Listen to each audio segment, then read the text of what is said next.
Hey guys, today I'm telling you the biggest mistakes you can possibly make as an eBay dropshipper. In my opinion, of course. However, I really do think that too many dropshippers are falling into these traps. Along with that, I'll even be showing you how you can avoid these traps and simple solutions you can apply to your business. So I'm actually going to try something different today, and I'm going to be going through these tips relatively quickly, just kind of dot pointing them so you can figure out the rest, but it's going to still be quite easy to understand. By doing this, I'm saving you your precious time and I'm getting through more tips. So getting right in, starting at number 1, which I think is diversifying your suppliers. I really think that's a big mistake and you really should be trying to stick with one supplier. There's no benefits whatsoever of having 6 or 7 suppliers. Really stick with one. It's alright to be trying out different suppliers here and there to try and find what sells properly and what has better descriptions that you can just copy and paste. However, in the long run, you want to stick with just one supplier. By doing this, you do get a feel of how to copy and paste the information in, and it's a lot easier to manage orders. Obviously, because tracking numbers come in the same way, and you just have that systematic approach. Coming in at number 2, which is not keeping track of your suppliers and items. I really do think that it's important that you create just a Word document, which is what I do, and you copy and paste in the link to the supplier, which again, you should only have one supplier, but to the supply of the item, and you need to put the price and the title of the item, making it easy so when you have an order, you can simply scroll through the document and find the item. Coming in at number 3 is not having a competitive price point. I know that may seem like it's obvious, but too many people are falling into this trap. You really do need to look around at other listings of the item and beat their price. You need to do this because at the end of the day, that's how you will attract buyers. Coming in at number 4, which is not staying on top of your business. You really can't be taking 2 days off because you need to get those orders through. And as much as you can, you need to be finding more products to list. Now, if you're really serious, you should be putting in hours or time every day to be working on your eBay dropshipping business. Coming in at number 5, which is not even getting started. Now, I know this is cliche and every YouTuber says this, but it's true. Too many people watch videos and do research, but do nothing. And at the end of the day, you do nothing, you get nothing. You really do need to create listings and keep working to get to where you want to be. You can't just expect something to happen. So really, after this video, I recommend that you either finish up researching as soon as you can and start working on your eBay dropshipping business. It's really important, and that is, at the end of the day, what will make you money. Coming in at number 6 is not understanding how to do proper product research. Now, I know this is very difficult to do, but luckily I have actually created a video on how to do this, which I have put a card just up there or there, not too sure which side it's on, but click on that after this video and make sure you take a look at that.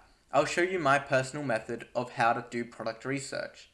At the end of the day, that is what's important and that's what gets you sales, not prettying up a listing.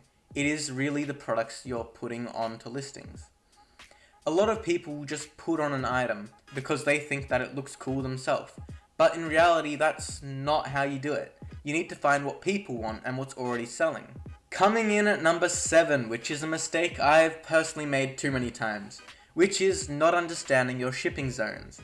I know a lot of dropshippers accidentally do this and it's a bad mistake to fall into, which is simply not checking the actual suppliers. You'll often put on a listing and you'll put it as USA only, and that's all well and good, but then the next day you might get an order from Alaska or Hawaii, and you'll find out that Walmart or whatever supplier you're using cannot actually ship it to there, which is extremely terrible as you'll be constantly refunding purchases and cancelling orders. Coming in at number 8 is worrying too much about your eBay username. I really don't know why people are doing this, but they are. Personally, when I started, I put just a generic name. And that's all you need to do. It's not like you need to find something that's catchy or things that people are gonna think, oh wow, that's a cool username, I'm gonna buy a product, because they won't. really, at the end of the day, like I've said, it's the products that actually get you sales. Not your name, not the listings. It's the products and the price. Coming in at number 9, the most terrible mistake you can make. Too many people are making this, and this is not smashing the like button. Do it. Do the roar. But really, guys, number 9 is using too much software. Now, I understand why people do this, because it seems like, oh wow, I can create passive income by having software do all the work for me.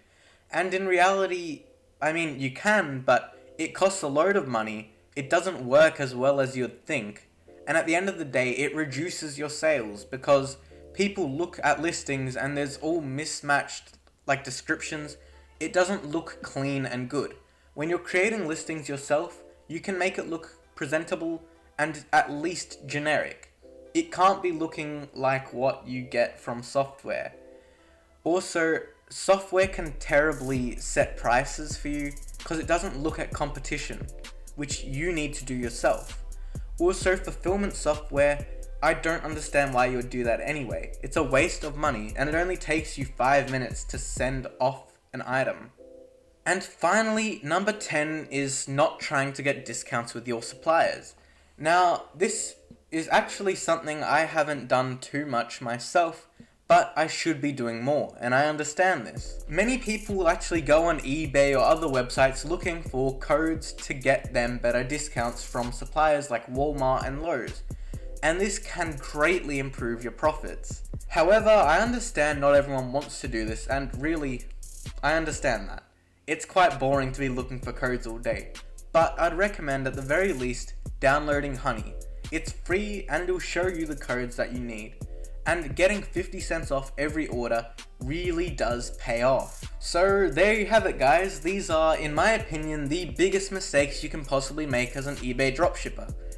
So I hope that after watching this you can avoid these traps at all costs, and you will at the end of the day come out on top.